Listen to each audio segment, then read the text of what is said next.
গভীর রাতে প্রবল বৃষ্টির মাঝখানে নদীর পাড়ে দুই জেলে অপেক্ষা করছে। তারা জানে না এই রাতে কি ভয়ঙ্কর কিছু তাদের দিকে এগিয়ে আসছে। জব্বার, আজ মাছ উঠবে ভালো। এই বৃষ্টি আমার মন বলছে ভালো কিছু পাবো, বুঝলি? এই বলে রহনা দিল তারা নদীতে মাছ ধরতে। রহিম ভাই, গ্রামের লোকজন বলছিল রাতে এই নদীতে ছায়া দেখা যায়। আমি কিন্তু একটু ভয়ে আছি। সেই সব গালগল্প, পাগল। চল জাল ফেলি। তারা নৌকা চালিয়ে নদীর মাঝখানে গেল। চারপাশে কুয়াশা, বাতাস থেমে গেছে।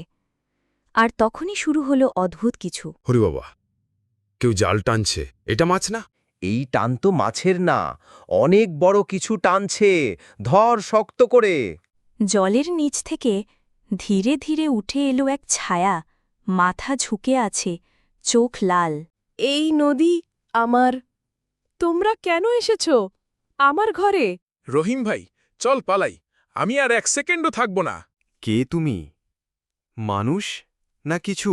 আর তখনই দূর থেকে দৌড়ে এলো রহিমের মেয়ে মিলি।